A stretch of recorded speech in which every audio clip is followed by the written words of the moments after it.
오늘은 부자와 거지라고 하는 성경에 나와 있는 소제목 그대로 제목을 붙였습니다. 오늘 읽은 말씀은 너무나 잘 알고 있는 말씀이기에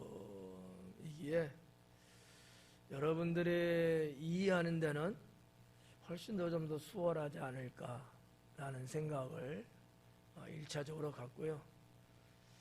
근데 좋은 부분이 있는 반면에 또 안 좋은 거는 고정관념이 있어가지고 내가 알고 있는 내용은 귀에 쏙 들어오는데 내가 모르고 있는 내용은 놓쳐버릴 확률이 또 있어요. 이제 이런 것들이 이제 아주 무서운 거거든요.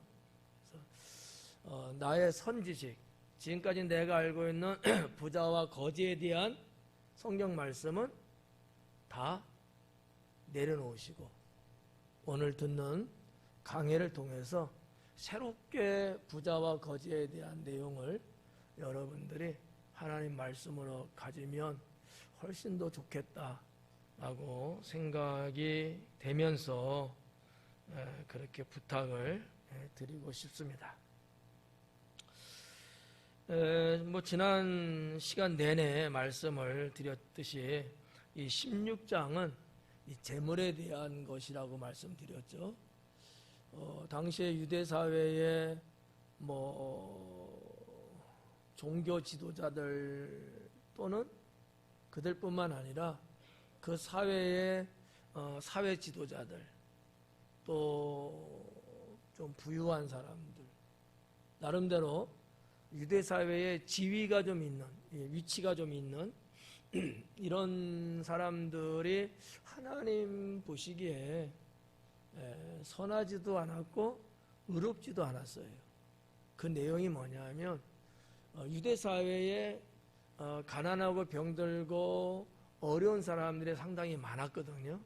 예수님 그 시대에.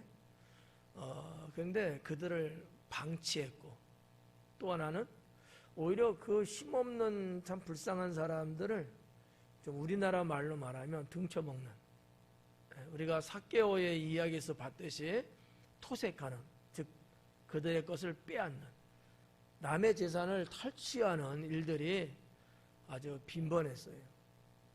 그러니까 이제 무슨 얘기냐면 사회가 악했다는 거죠.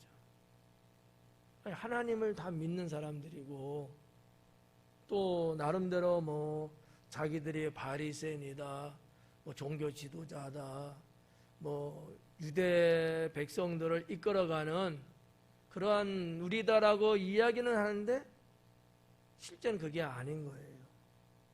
하나 더 문제가 뭐냐면 오늘 본문에도 이제 예수님이 그런 부분을 아주 날카롭게 지적을 하셨는데 너희가 율법은 많이 알고 이야기는 하면서도 하나님 말씀대로 너희가 살지 않고 있다. 이 대목이거든요. 이런 부분들을 여러분들 오늘 강의를 통해서 이게 성경에 나오는 저들에게 향하신 말씀만이 아니고 나에게도 향하시는 말씀이다 라고 보셔야 돼요. 우리 전 집사님 기도하시면서도 우리가 아멘하고 우리가 긍정하고 말씀 들을 때 그래야지라고 결심은 하면서도 실제적으로 우리가 삶의 현장에 가서는 그렇게 실천을 안 할 때가 많지는 않겠지만 있잖아요. 그러니까 어떻게 보면 이게 그들이나 우리나 비슷한 부분이 있다는 얘기예요. 근데 하나님이 원하는 건 아니다. 하나님은 말씀을 알 뿐만 아니라 그 말씀대로 살아가는 걸 원하시거든요. 그래서 이런 전체적인 내용을 여러분들이 오늘 강의를 통해서 그냥 막연하게 이야기식으로 알고 있는 부자와 거지에 대한 말씀을 동화 이야기 같이만 이제는 알지 말고 생명의 말씀으로 깨달으셔갖고 신앙의 삶에 큰 유익이 될 수 있기를 바랍니다. 19절부터 볼게요. 한 부자가 있어 자색 옷과 고운 베옷을 입고 날마다 호화롭게 즐기더라. 이 19절 한 절 속에서 예수님이 뭐를 지금 말씀하고 싶은 건가가 사실은 나온 상태예요. 부자라고 그랬거든요. 이게 물질이 많은 사람, 이게 부자죠. 부자라고 하는 어떠한 사람을 예수님이 딱 지금 타겟을 정했어요. 그러니까 이거는 예수님이 있는 어떠한 것을 보고서 말씀하는 건 아닌 것 같고, 이것도 일종의 비유의 말씀인 것 같아요. 그런데 부자라고 지적을 하신 거죠. 그럼 뭐예요? 그 유대 사회의 역에 해당되는 사람들, 그 중에서 빼놓을 수 없는 것들이 바리새인들이었다는 사실이죠. 바리새인들. 왜냐하면 바리새인들이 국가나 사회의 요직에 다 들어가 있고, 또 그들이 또 그 유대 사회를 또 이끌어가고 있고, 그러니까 이 바리새인 하면 거의 다 유대 사회의 핵심 멤버들, 중차대한 직위를 갖고 있고 권력을 휘두를 수 있는 정도의 사람들이었다라는 거죠. 그러니까 예수님은 부자라고 이야기했지만 이 부자라는 얘기는 바로 그들을 통틀어서 하는 얘기예요. 한 부자가 있는데 그가 자색 옷과 고운 베옷을 입었다. 이 부자가 그냥 부자다 이렇게 말하는 게 아니고, 부자라는 것을 객관적으로 알 수 있게끔 표현한 것이 지금 옷에 대한 내용이에요. 자색 옷과 고운 베옷. 자색 옷은 자색 옷이나 이제 고운 베옷 두 가지 다 해당될 수도 있는데, 당시에 부자들이 대체적으로 입었고요. 또 고관들, 정부 산하의 고관들이 입었고요. 제사장들이 또 입는 의복이었어요. 그래서 우리가 이제 구약 성경에도 보면 제사장의 의복에 대해서 출애굽기가 쭉 나오는데 거기에도 등장하는 것이 자색 옷이거든요. 이 자색 옷은 구약 성경에 보면 여러분이 잘 아는 에스더 왕후가 아하수르 왕한테 나아갈 때 이 자색 고운 베옷을 입고 나갔다는 거죠. 아주 아리따운 채색 옷을 입고 나간 거예요. 그거는 왕에 대한 예의이기도 하지만 그만큼 값진 고급스럽고 아름다운 옷감으로 구성된 옷이거든요. 이건 일반 사람들은 사실상 입기는 어려울 거예요. 로마가 세계를 지배하면서 로마가 지배하고 있는 그 국가나 지역은 로마의 문화로 조금씩 바뀌기 시작했어요. 그 중에 하나가 의복에 대한 변화들입니다. 로마는 상징하는 색이 붉은색이거든요. 그래서 천막도 그렇고 옷, 군대의 휘장, 군장, 깃발 다 붉은색으로 거의 통일시키다시피 이렇게 이제 로마는 그런 색을 했는데, 아무튼 에스더도 그랬다. 왜? 왕후였으니까요. 그러기도 하고. 또 보면은 요셉 같은 경우도 채색 옷을 입었다 그랬거든요. 아버지의 사랑을 엄청나게 받은 거예요. 늦게 낳은 아들이기 때문에.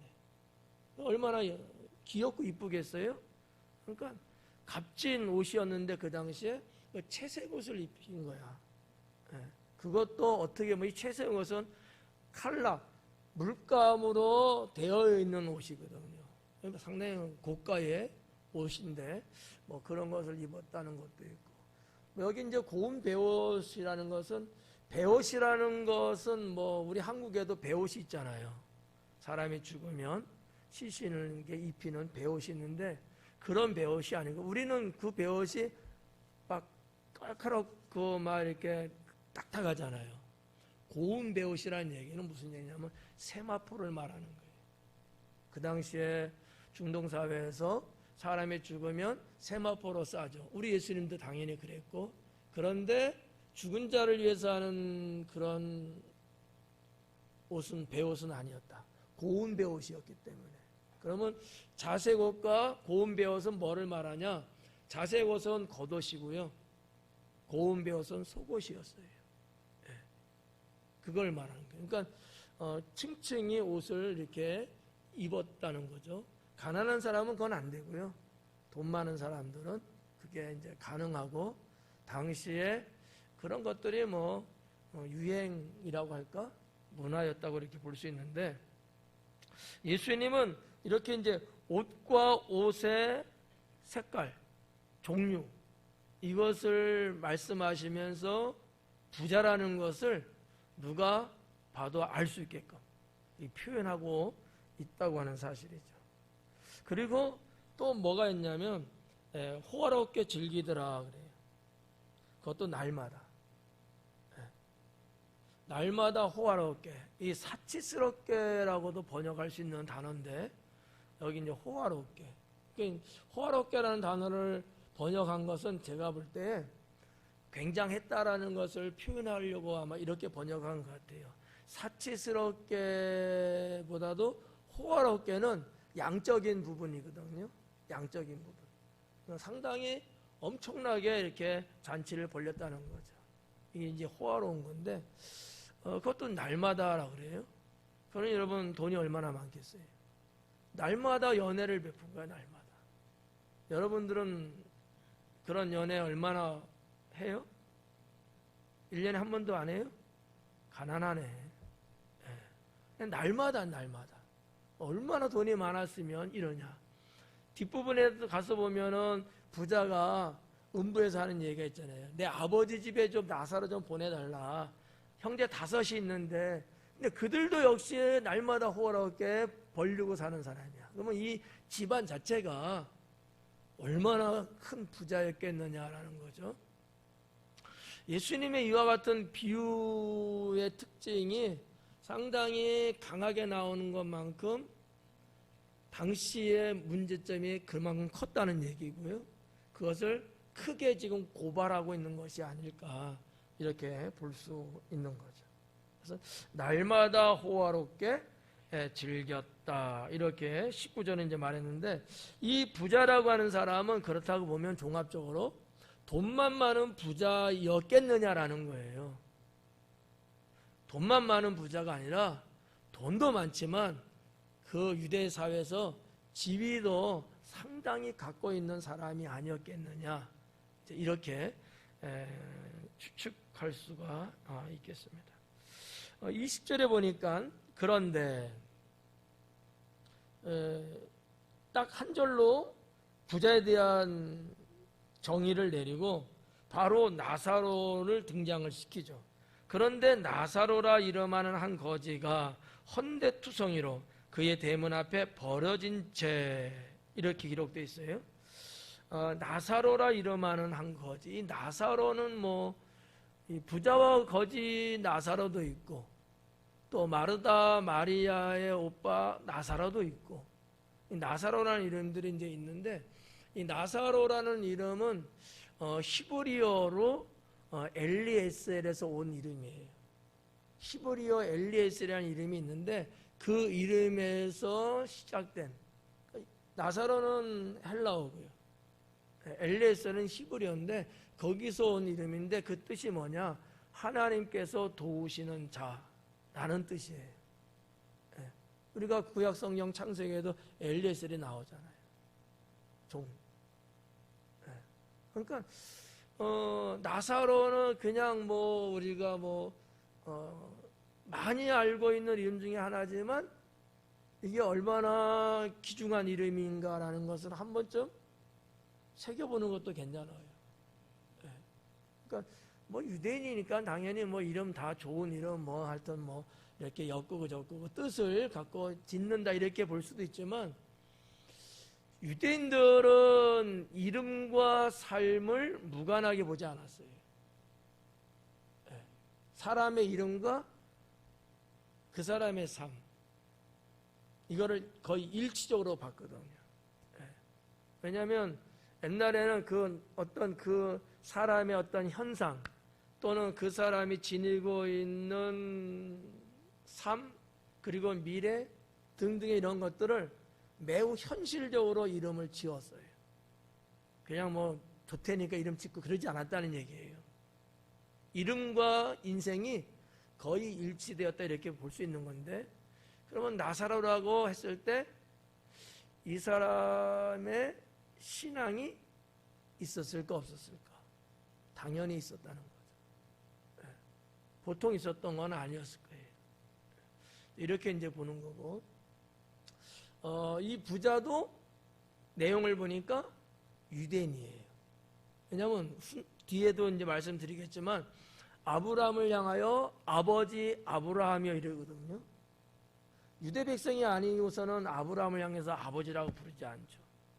유대인들은 아브라함을 믿음의 조상, 믿음의 선조라고 보고 있거든요. 그리고 보편적인 명칭을 아버지라고 이야기를 해요. 이거는 뭐 나를 낳아주신 아버지만 아버지가 아니고 내 조상도 아버지라는 말을 이렇게 통칭해서 부르거든요. 성경은 그렇게 많이 기록되어 있어요. 누가 누굴 낳고 누가 누굴 낳고 그랬잖아요. 예전에 강의할 때 말씀드렸죠. 누가 누굴 낳다 그러면 바로 자식이냐? 아니에요. 2대 3대에 가도 낳다라고 그냥 표현을 해버려요. 이건 이제 우리하고는 좀 그런 면에서 좀 기록 방식이 이제 다른 건데, 자, 아무튼 이 나사로라 이름하는 한 거지, 이 설정도 예수님의 의도가 다분히 있지 않았겠느냐라고 저는 이제 봐져요. 무슨 얘기냐면 신앙이 있는 거지라고 하는 거예요. 하나님을 경외하는 그런 신앙, 아브라함 품에 들어갈 수 있을 정도의 신앙. 여러분, 거지였기 때문에 천국 갈 수 있을까요? 어때요? 나사로가 거지잖아요. 거지였기 때문에 불쌍해서 하나님이 천국 가게 했을까요? 아니죠. 그럼 병들어서 사람들한테 멸시당하고 이런 불쌍한 사람이기 때문에 하나님이 국리를 여겨갖고 아브라함 품에 갈 수 있게 했을까요? 그것도 아니잖아요. 그러니까 자세한 설명은 예수님이 안 하셨지만 이 나사로는 한마디로 딱 걷을 때 아브라함 품에 갔다는 거예요. 반면에 부자도 유대인이긴 하지만 그는 음부 갔다. 예수님이 직접 이렇게 이제 말씀한 것을 봤을 때, 아, 나사로는 비록 병들고 가난한 사람이었지만 하나님을 경외하는 사람이었구나 라는 것을 이제 알 수 있다는 거죠. 자, 근데 그 나사로가 거지라고 표현했어요. 근데 이제 좀 원어적으로 보면 가난한 자라고 되어 있거든요. 빈자예요. 가난한 사람. 그런데 거지라고 번역을 한 거야. 근데 틀리지는 않아요. 왜냐하면 집이 없거든. 거지의 특색은 집이 없어요. 집 있는 거지 없어요. 집 없는 자는 거지야. 여러분 집 있죠? 그건 거지가 아니야. 뭐 노숙자들 계시잖아요. 지금이야 노숙자 이렇게 우리가 명칭을 쓰지만 옛날 말로 말하면 거지예요, 그냥. 거지. 자, 그래서 이제 그런 걸 보는데, 자, 거지가 헌데투성이로 그 대문 앞에 버려진 채 있다. 헌데투성이래요. 헌데가 뭐예요? 아주 한국적인 표현이에요, 그죠? 헌데. 헌데가 뭐지? 병으로 말하면 종기야, 종기. 종기가 몸에 궤양이 있다는 얘기예요. 막 고름이 막 질질 흐르고 막 이런 거 있잖아요. 근데 투성이래. 그러면 이 병세가 중하다는 것을 우리가 알 수 있죠. 한두 군데 정도 갖고 아니라는 거죠. 온몸에 다 이런 바이러스, 지금 말하면 바이러스겠죠. 병균, 세균에 의해서 퍼져갖고 온몸이 다 마치 문둥병처럼. 문둥병자는 아닙니다. 왜 아니냐면 어떤 사람들은 문능병 아닐까라고 말하는 학자들도 있어요. 근데 문능병은 아니에요. 왜냐하면 문능병은 사람들과 같이 이렇게 있을 수 없거든요. 동네 바깥에 황량한 광야에 나가 살아야 되거든요. 그러니까 문능병자는 아니야. 그렇지만 몸에 종기 궤양이 온몸에 퍼져 있을 정도의 상태인 것은 맞아요. 그러니 그 몸을 갖고 여러분 무슨 먹거리에 종사할 수 있겠어요? 돈을 뭐 어디 가서 벌 수 있겠어요? 당연히 가난하고 거질 수밖에 없는 거죠. 이런 내용을 보면 우리가 상태가 얼마나 중요했는가를 상황적으로 좀 느낄 수 있지 않을까. 예수님의 이 부자와 거지에 대한 이 말씀은 상당히 나름대로 상세한 부분들이 좀 있어요. 그만큼 주님이 뭔가 강렬하게 언급하고자 하는 게 있었던 것 같아요. 제가 볼 때는. 자, 그 상태로 대문 앞에 버려진 채 그래요. 대문 앞에, 이 누구 대문이죠? 부자의 대문이에요. 버려진 채라고 번역됐는데 원어로 보면 뭐라 했냐면 거기에 누워 있었다 이렇게 돼 있어요. 그러면 뭐예요? 거동조차 할 수 없는 상태.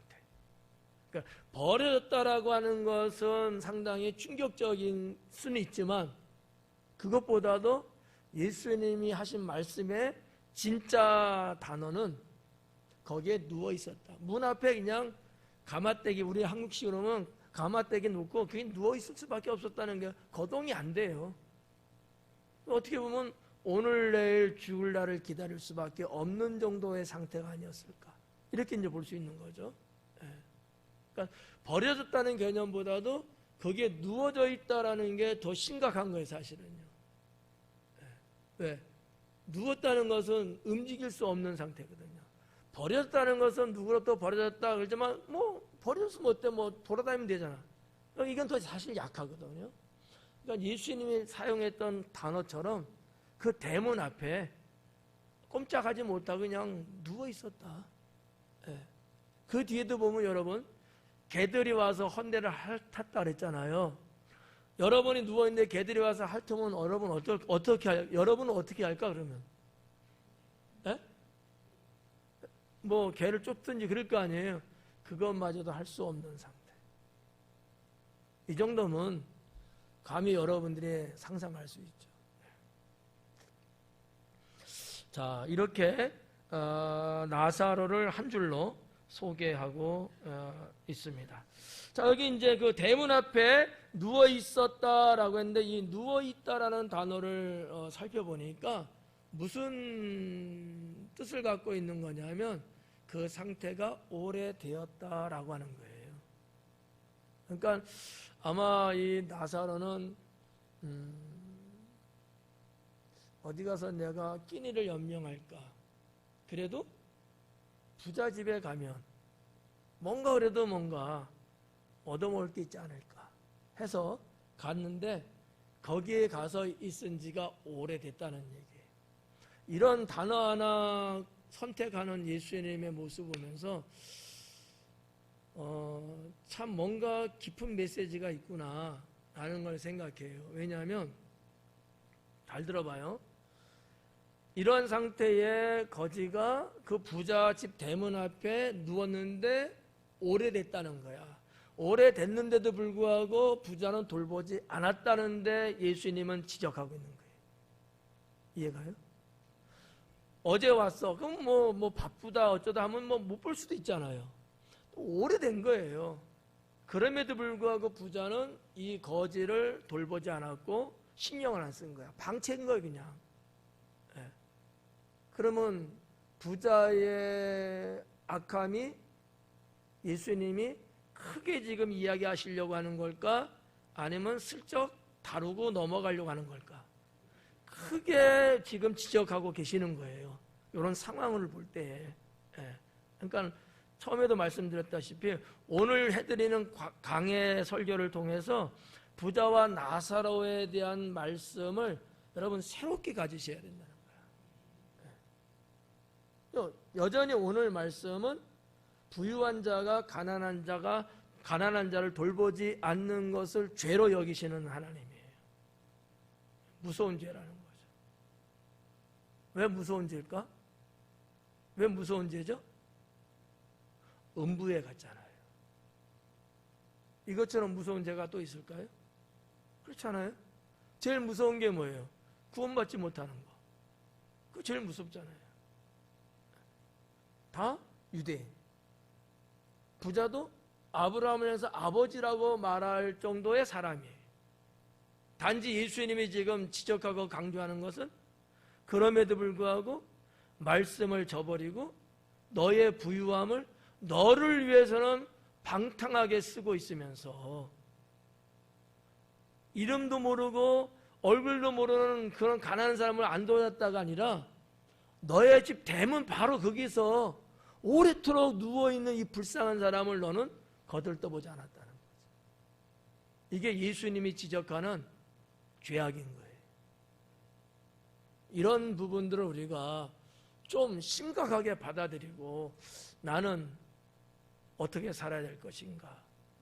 나는 나 스스로에게 내가 돌을 던져볼 수 있는 그러한 기회가 되면 좋겠다라고 생각을 합니다.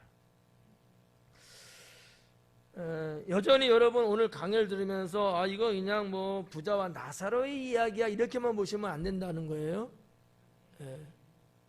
나도 이런 식으로 산다면 주님이 나에게 지금 하시는 말씀이라고 보셔야 된다는 거예요.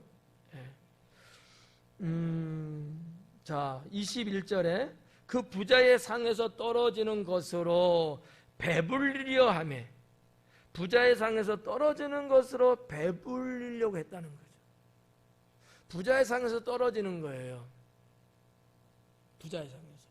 자, 유대인들은 거룩한 백성입니다. 그런데 상에서 떨어지는 음식 부정한 거예요. 이건 안 먹어요. 그리고 이제 그 문헌에 고대 문헌에 보면은 그 사람들이 이제 식사를 하고 나서 음식을 이렇게 마당이나 던져요. 떨어뜨려요, 일부러. 버리는 거거든요. 그러면은 거기에 물론 뭐 개도 있고 뭐 이렇게 일 수 있는데 그냥 이렇게 좀 문화인지 습관인지 그냥 이렇게 버리는 거예요. 우리 뭐 현대는 그러진 않잖아요. 음식물 찌꺼기 이렇게 모아서 이러지만 옛날에는 그게 아니었거든요. 그거마저도 없어서 못 먹는 자들이 부류들이 많아요. 그러니까 던지는 거야. 그러니까 어떻게 보면 개같이 취급하는 거잖아요.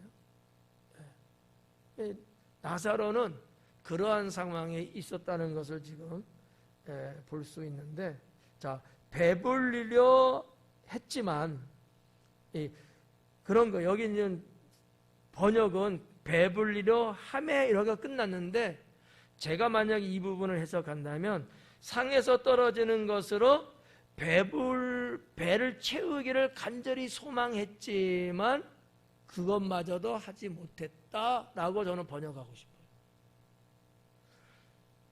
부자의 상에서 떨어지는 것, 땅바닥에 떨어지는 것, 버려진 것, 그거 싫어도 나는 배를 좀 채워야 되겠어, 배고프니까. 그게 간절한 소망이었어요. 거지 나사로 소망, 간절한 소망. 근데 그 소망조차도 이룰 수 없었다라는 거예요. 그러면 어느 정도라는 게 더 짐작이 가죠. 심지어 개들이 와서 그 헌대를 핥더라. 개들이 나오는데 이 개는 단어를 보면 집에서 보통 기르는 개가 아니고 들개를 이야기합니다. 들개. 우리나라도 멧돼지가 도시 주택가에도 나타나고 그러잖아요. 걔네들 왜 온대요? 에? 배고파서. 먹을 게 없으니까. 여기 들개는 왜 왔대요? 먹을 게 없어서. 이렇게 가난에 쩌든 당시 시대라는 얘기예요. 그런데 부자는 어떻게 살았어요? 날마다 호화롭게 잔치를 벌이고 살았어요. 상당히 대조적이죠. 그 시대상하고 부자가 살고 있는 모습하고 그 가운데서 죽지 못해 겨우겨우 연명하고 있는 거지 나사로하고, 이 상황 설정을 우리 예수님이 기가 막히게 연출하신 것 아닌가? 죄송해요, 이렇게 제가 말해서. 하나의 이게 드라마고 영화라면 이 작가는 엄청난 작가가 아닐까, 이렇게 생각해 보는 거죠, 문학적으로. 재미없어도 할 수 없고.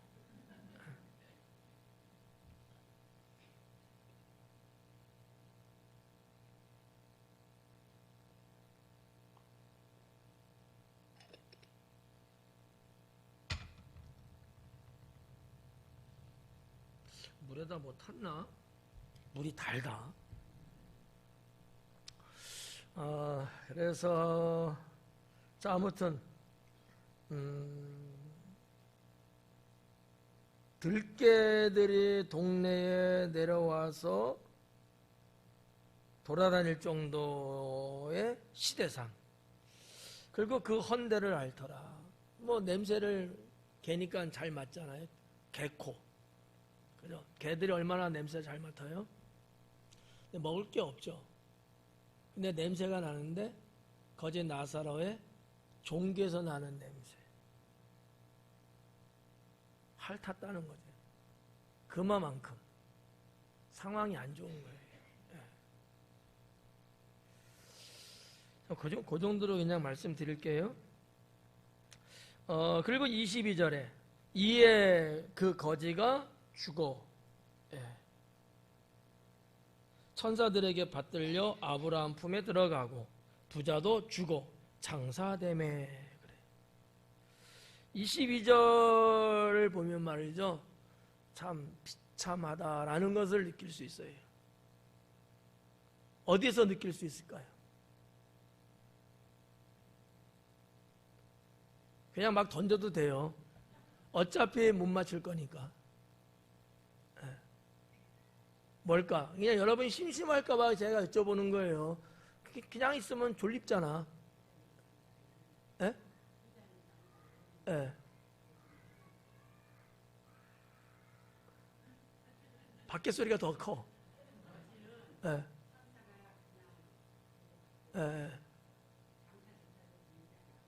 예. 그렇죠. 거제는 죽었지만 장사를 치르지도 못한, 그냥 어디 바깥에 아마 내다 버렸을 거예요.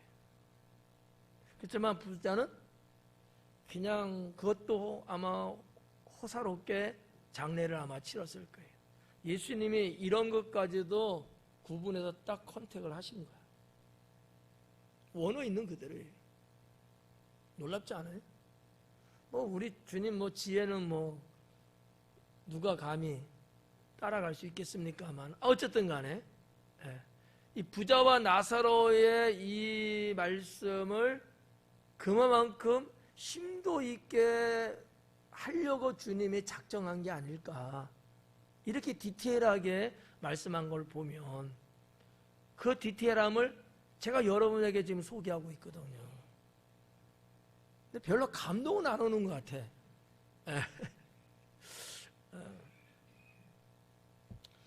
그런 부분이에요. 이게 그냥 읽으면 아무것도 아닌데, 거지는 죽었다로 끝이야. 뭐 장사를 지냈냐 이게 없어요. 그러면 뭐야? 이 사람은 그냥 바깥에나 어디다 내던진 거예요, 그냥. 왜냐하면 그 가난하고 병들고 이렇게 죽는 사람들 동네 바깥에 웅덩이 이런 데다 그냥 버려요. 그러면 버린 채로 있을까요? 짐승들이 와서 시체를 뜯어 먹어요. 이렇게 죽은 거야. 천국 갈까 못 갈까? 이렇게 죽으면. 에? 어떻게 가요? 이렇게 비참하게 죽었는데? 에? 이렇게 답이 어려워? 간단한 걸? 하나님 믿으니까 가지. 어떻게 살고 어떻게 죽었든지 간에 하나님을 믿어 구원받았으면 그냥 가는 거지 뭘. 간단하게 물은 거를 아주 영성스럽게 대답하시려거든. 예. 그러니까 하여튼 뭐 22절이 한 절만 보면서도 우리가 상황을 참 그렇다 라고 보는데, 이 대조를 하는 거예요. 예수님은요, 부자의 죽음 자체도 부자는 이렇게 부유하게, 거짓 나사로는 이렇게 찌들게, 이 대조하고 있는 거거든요. 예. 그리고 이제 23절에 그가 음부에서 고통 중에 눈을 들어 멀리 아브라함과 그의 품에 있는 나사로를 봤다 그래. 그가 부자죠. 부자가 죽어서 장사 지내는데 그가 음부에 간 거예요. 예. 잘 갔어요? 잘못 갔어요? 예, 음부에 갈 때. 예. 이 하데스라고 이제 돼 있는데 음부예요. 그냥 넓은 의미로서는 사람이 죽으면 가는 죽음, 무덤 이렇게 볼 수 있고, 넓게 보면 좀 좁게 보면 뭐 예를 들어서 뭐 요한계시록이라든지 천국이라든지 등등 이런 내세의 어떤 관점에서 보면 지옥이거든요. 예. 예, 지옥에 갔다는 거예요. 음부에서 고통 중에 눈을 들어 멀리 아브라함과 그의 품에 있는 나사로를 봤다. 여기 주목할 것은 멀리예요. 부자가 있는 곳과 아브라함과 함께 있는 나사로가 있는 장소는 부자가 볼 때 멀리 있었다는 거예요. 이 멀리라는 단어와 뒤에 나오고 있는 아브라함이 우리 사이에 큰 구렁이 끼어 있어, 이 표현 있잖아요. 예, 그것이 멀리 있는 거야. 근데 오고 갈 수 없다, 이렇게 이제 기록했잖아요. 자, 아무튼 여기 23절에서 눈을 들어 멀리 있었다, 이 거리적인 단어예요. 예, 멀리 있는 아브라함과 나사로를 본 거예요. 그리고 24절에 불러 이르되 아버지 아브라함이여, 나를 긍휼히 여기사 나사로를 보내요. 그 손가락 끝에 물을 찍어 내 혀를 서늘하게 하소서. 내가 이 불꽃 가운데서 괴로워하나이다. 24절은 마치 그 복수당하는 그런 느낌의 구절, 심은 들어 거두는 것에 대한 그런 말씀. 자, 아버지 아브라함이여 그래요. 그러니까 부자는 분명히 아브라함을 향해서 아버지, 파테르라는 단어를 썼어요. 이것도 예수님이 상당히 의도적인 표현이 아닐까. 아브라함을 아버지라고 부를 수 있었다니까 부자의 어떤 사람이다. 부자는 어느 민족이다? 유대민족이라는 것을 대번에 알 수 있는 거죠. 근데 유대민족이면 무슨 생각을 보편적으로 가질까요? 천국에 대해서. 간다 못 간다? 당연히 간다고 다 생각하고 있거든요. 우리는 하나님 아버지, 아브라함 아버지, 우리는 그냥 태생서부터가 아주 뼛속 깊이 우리는 하나님 믿는 사람들이야. 이 의식이 엄청나거든요. 이 부자도 아마 그랬을 거예요. 자기가 한 악한 행위는 생각 안 하고 뭐 죽는다는 거 아마 생각도 안 했을지도 몰라. 근데 어쨌든 간에 천국 가는 건 뭐 당연하게 여겼다는 거지. 오늘날 크리스찬들도 그런 맹점이 있어요. 나 그냥 어느 교회 나가고 뭐 나 그냥 뭐 하나님 믿는다고 뭐 내가 누구한테도 말하니까 나 당연히 나 천국 가겠지, 이런 생각. 아주 막연한데 당당한 생각. 아주 위험한 생각이에요. 바리새인적인 거거든요. 삶을 하나님 앞에 내가 어떻게 살았느냐는 생각도 않고 나 당연히 나 죽어도 천국 가지. 천국 갈 수 있어요? 그러면 아멘. 아멘에 합당한 삶은 없는데 그냥 아멘. 간대. 뚜껑 열어보면 지옥 가 있어. 예. 여러분, 그런 우스운 이야기들이 있잖아요. 지옥에 목사님들도 많이 있대요. 예. 장로님들도 많이 있고 더 많겠지? 예. 여러분 같은 그런 어떤 직분의 레벨들이 지옥에 줄 서 있어요. 웨이팅하고 있어 지금도. 예. 번호표 뽑았어 다 가려고. 여러분은 몇 번이에요? 그 줄 안 섰어요? 안 섰어요? 다행이다.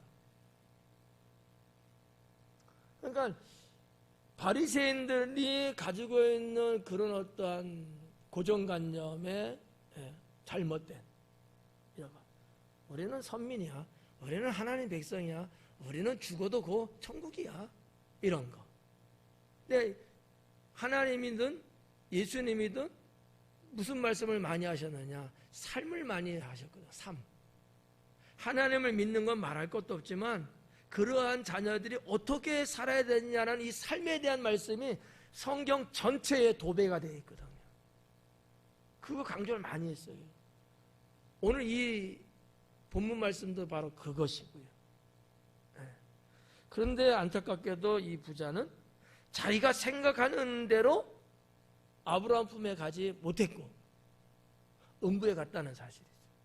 누가 보냈대요? 예수님이 보냈어.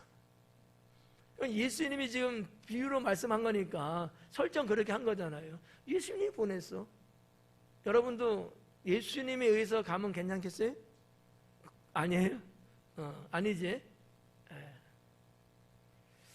음부에서 고통 중에 눈을 들어. 고통 중에.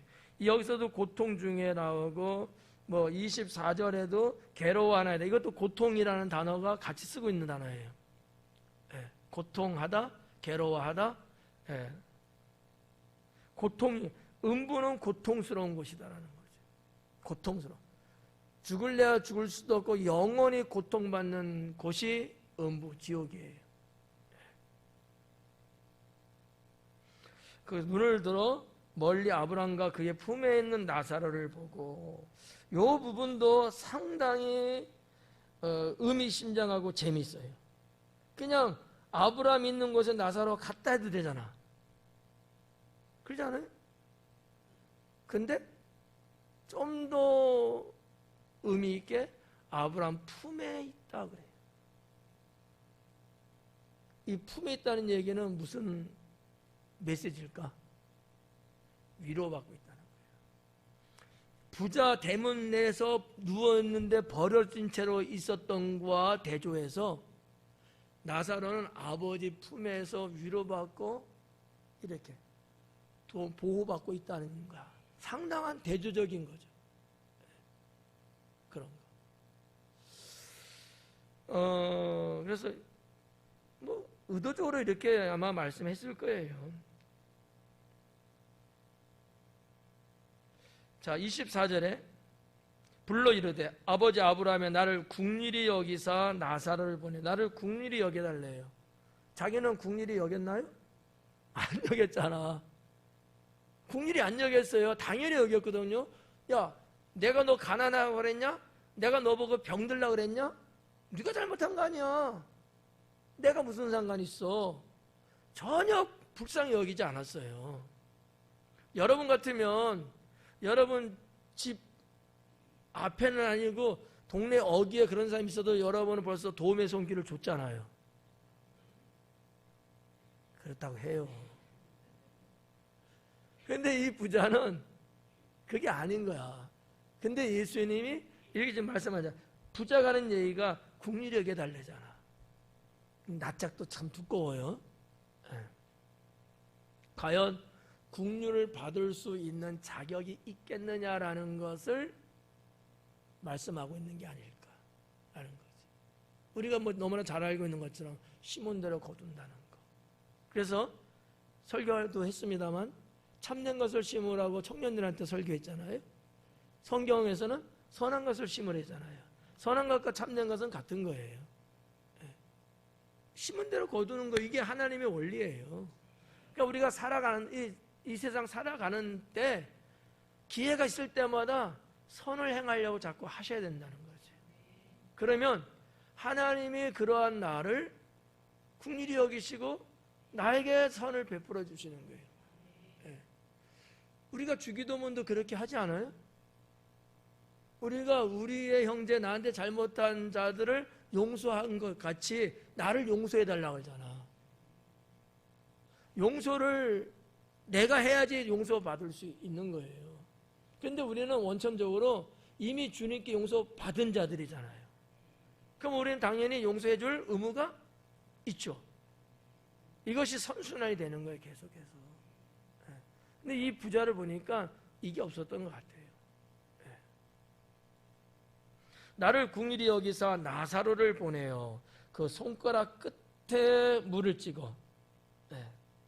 이 손가락 끝에 물을 찍는다는 거, 손가락 끝에 물 찍으면 한번 찍어볼까?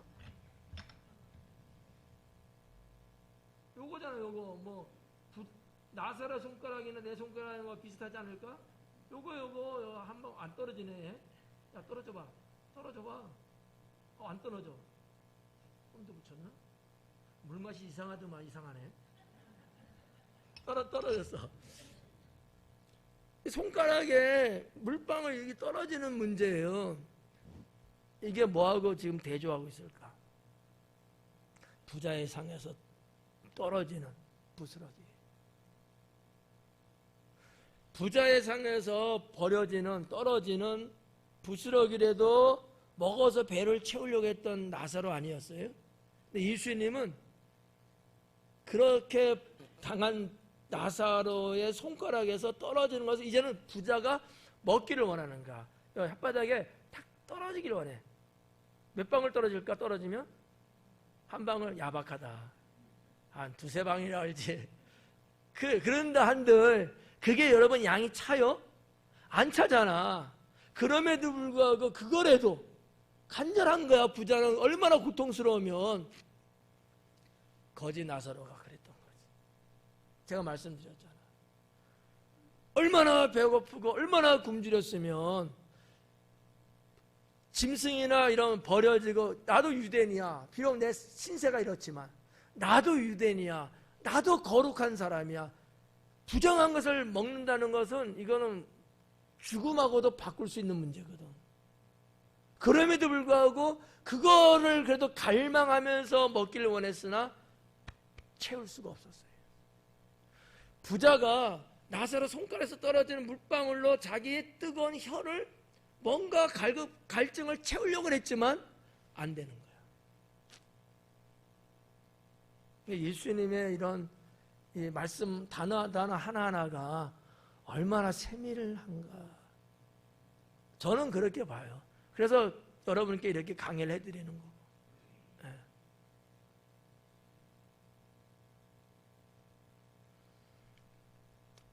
물을 찍어 내 혀를 서늘하게 하소서. 네. 그게 뭐 서늘하겠어. 손가락에서 떨어지는 그게. 근데 좀 서늘하긴 해. 하여튼 저는 경험을 해봤어요. 전에 들으신 분도 있고 안 들으신 분도 있는데 청년 때 한 28살, 9살, 7살? 청년 때인가? 결혼했었나 모르겠다. 하도 오래돼갖고 설악산 대청봉을 완주를 했어요. 왜냐하면 학생 청년을 이끌고 전국 전도 투어를 이제 계획하고 있었거든요. 답사를 갔기 때문에 그대로 이제 그 산꼭대기에 설악산 올라갔어요. 너무 아침을 먹으려 했는데 아침에 버너에 불이 안 돼. 라면이 있는데 굶었어요. 아침 할 때 그렇게 굶었어. 그래갖고 중간쯤에서 소청이나 중청쯤에서 뭔가 끓여 먹으려고 했는데 같이 갔던 우리 이제 제자를 데리고 갔는데 안 챙겨온 거야. 없어. 저녁은 먹었어. 그날 전날 저녁은 해 먹었어요. 그런데 아침에 챙겨 나오면서 버너를 놔두고 갔나 봐. 꼬박 굶었죠. 물도 없어. 한참 올라갔는데 한 8분 능선쯤 올라갔을 것 같아. 너무너무 목이 타는 거예요. 그런데 보니까 그 이렇게 낮은 그 나무들 있잖아요. 그 잎이 이런 잎사귀들인데 거기에 지난 밤에 새벽에 이슬 있죠, 이슬. 거기에 물방울이 한두 방울 있는 거야. 제가 어떻게 했어요? 개처럼 핥아먹었죠. 근데 위로가 되더라고. 위로가. 이 지금 부자가 그 심정이 아니었을까. 네.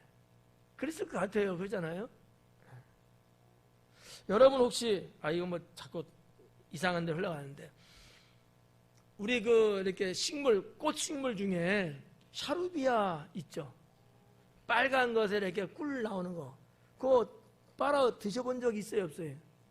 어때요, 맛이? 와, 뿅 가는 거지 뭐.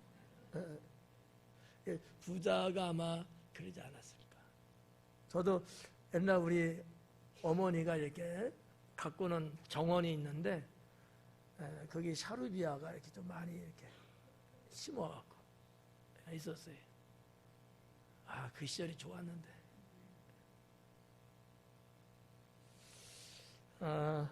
자, 하여튼 뭐 이 정도로 하고 넘어갈게요. 그래서 이제 이 불꽃 가운데서 괴로워하나이다, 고통스럽습니다 라는 거예요. 그래서 이제 이 손가락 끝에서 떨어지는 거, 부자 상에서 떨어지는 거 둘을 대조하면서 말씀을 하고 있다고 볼 수 있고요. 25절에 아브라함이 이르되 예, 너는 살았을 때에 좋은 것을 받았고 나사로는 고난을 받았으니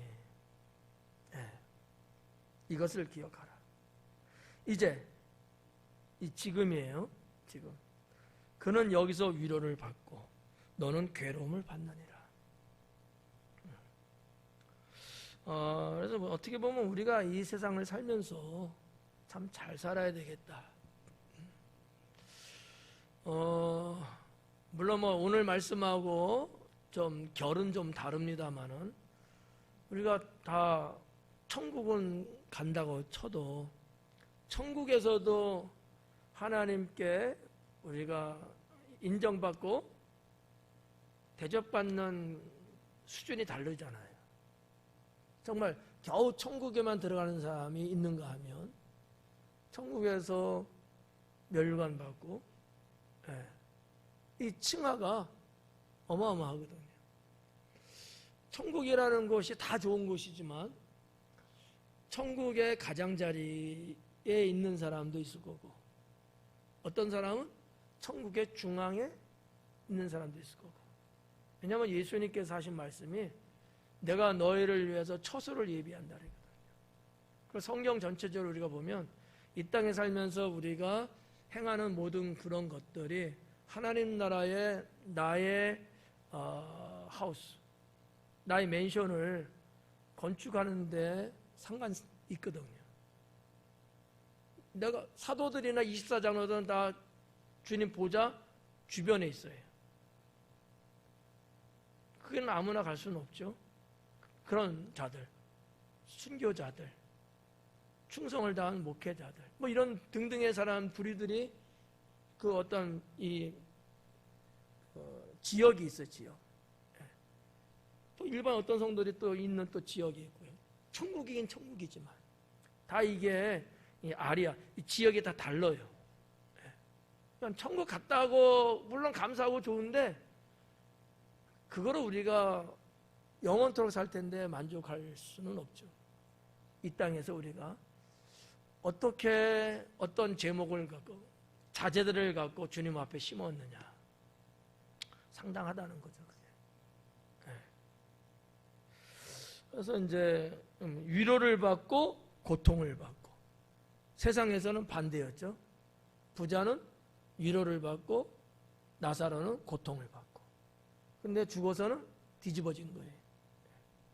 그뿐 아니라 26절에 그뿐 아니라 너희와 우리 사이에 큰 구렁텅이가 놓여 있어 여기서 너희에게 건너가고자 하되 갈 수 없고 거기서 우리에게 건너올 수도 없게 하였느니라. 자, 여기서 한 두 가지 볼게요. 구렁텅이에요. 한국적 표현이죠. 그냥 언어적으로 말하면 뭐냐? 틈이에요, 틈. 갈라진 틈. 근데 이 틈 사이를 서로 오고 갈 수가 없는 틈이에요. 안 된다는 거죠. 천국 갔으면 천국으로 끝이야. 지옥 가면 지옥으로 끝이야. 뭐 자리 이동 안 돼요. 네. 불가능하죠. 그래서 이제 뭐 천국 갔다 왔다든지 뭐 이렇게 입신했다든지 등등의 이런 사람들도 그런 얘기들 하고. 네. 그래서 저도 천국을서 봤는데 뭐 지옥이 뭐 어딨나 이런 거를 안 보여줘요. 안 보여줬어요. 천국만 보았어. 내가 뭐 천국에 누가 왔는데 불사님 내가 좀 갔다 올게요. 한 2박 3일만 휴가 내주세요. 갈 수 있냐? 아니에요. 못 가. 아예 자체가 달라요. 영역이 달라. 안 되는 거야. 안 된다는 것을 이 세상에서 그 나의 어떤 포지션, 나의 어떤 위치를 결정할 수 있는 방법은 이 땅에서 내가 살 때 어떻게 사냐 이거야. 죽어서는 안 돼요. 살아있을 때 가능해요. 이해가요? 네, 살아있을 때. 그거를 지금 좀 26절은 크게 언급하는 것 같아요. 여기 너희에게 건너가고자 하되 갈 수 없고 거기서 우리를 건너올 수 없게 하였느냐. 이거 없게 하였다는 거예요. 하나님이 그렇게 아예 안 되게끔 그렇게 만들어 놨다는 거야. 네. 아예 창조 때부터 안 돼. 그러니까 이거는 그 누구도 바꿀 수 없는 거죠.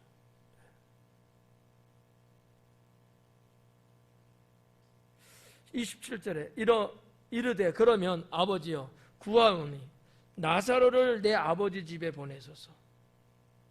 28절 내 형제 5이 있으니 그들에게 증언하게 하여 그들로 이 고통받는 곳에 오지 않게 하소서. 자, 여기 이제 예수님은 형제를 언급합니다. 부자가 내 형제 5이 있다는 거예요. 저는 이거를 진짜 형제로 보지 않고요, 바리새인들을 의미하는 게 아닐까 이렇게 봐요. 이 부자가 바리새인이잖아요. 부자에게 정말 식구 5이 있을 수 있는 건데 의미적인 걸 말씀드리는 거야. 그 5 형제라는 내 아버지 집이라는 게 도대체 뭐냐? 유대의 바리새인들이 아니겠느냐. 저는 그렇게도 해석할 수 있겠다. 의미적인 거예요. 의미적인 거. 동질이거든요. 다 똑같은 거지. 그러니까 이 부자도 그걸 아는 거야. 나도 여기 음부에 왔는데 내 형제들도 여기 올 게 뻔한 거예요. 동질이에요. 같아요. 그러면 부자 바리새인, 동료 당시의 바리새인, 동질이에요. 같은 거예요. 이렇게 우리가 볼 수도 있다. 우리도 이 부자처럼 살면 우리도 똑같은 사람이에요. 우리도 5 형제와 같은 거야. 그들이 이 고통받는 곳에 오지 않게 하소서. 그것은 고통받는 곳 오지 않게 좀 했으면 좋겠다. 의리가 있어요. 그래도 어떻게든지 자기 형제들은 좀 어떻게 해보려고. 29절에 아브라함이 이르되 그들에게 모세와 선지자들이 있으니 그들에게 들을지니라 그래요.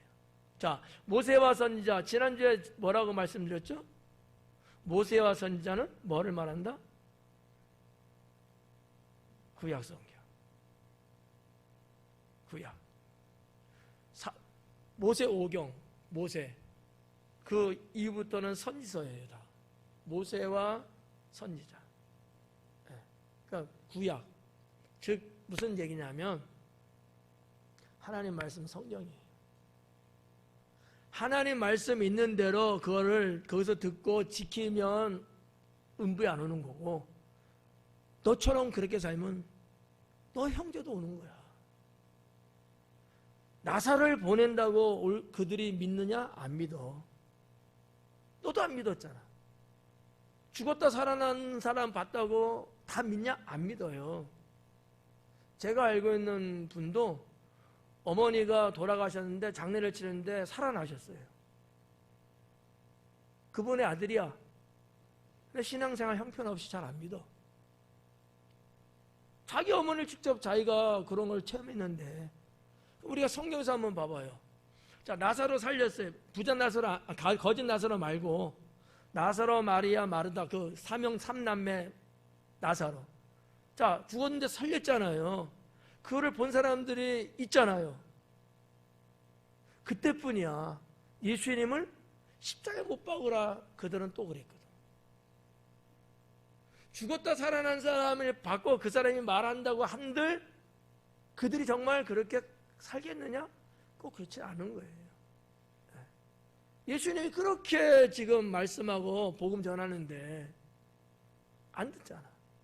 그러니까 어떻게 보면 이 모세와 선지자에게 들어야 된다 이 말은, 그 당시 여러분 선지자가 누가 있어요? 모세와 선지자인데 없잖아. 성경이에요. 어거지로 해석하면 선지자 그럼 예수님? 자신을 말하는 건가? 아니잖아. 앞에 여기 지금 모세와 선지자잖아요. 그냥 선지자 했으면은 예수님 자신을 말하는 거 이렇게 해석할 수 있는데 모세와 선지자거든. 근데 이미 이분들은 다 죽었어요. 그분들을 통해서 기록한 성경이 있잖아. 그거 말하는 거예요. 하나님 말씀, 성경이 있지 않느냐. 그들에서 들으라는 거예요. 그분들, 하나님이 그분들을 통해서 하신 말씀들, 네 형제가 그걸 들어야 된다는 거지. 이해가요? 30절에 이르되 그렇지 아니하니이다. 아버지 아브라함이여, 만일 죽은 자에게서 그들에게 가는 자가 있으면 회개하리이다. 아니라니까. 31절에 이르되 모세와 선지자들에게 듣지 아니하며, 모세와 선지자들에게 하나님의 말씀 즉 구약에 기록된 성경 말씀을 듣지 아니하면, 그 말씀을 듣고 행해야 되는데 그러지 않는다면 비록 죽은 자 가운데서 살아난 자가 있을지라도 고난 받지 않는다. 안 받아들인다는 거예요. 이게 31절까지죠. 자, 그러면 이제 예수님께서 말씀하시는 여러 가지 중에서 결론적인 골자가 뭐냐? 지금 유대 사회에 지금 바리새인들 다 깔려 있잖아. 그렇지만은 그 당시에 유대 사회를 변혁시켜 나가지 못하고 백성들을 온전히 이끌지 못하고 자기들의 부를 축적하고 자기만을 위해서 살고들 있잖아요. 이거를 지금 주님은 강조하시는 거잖아요.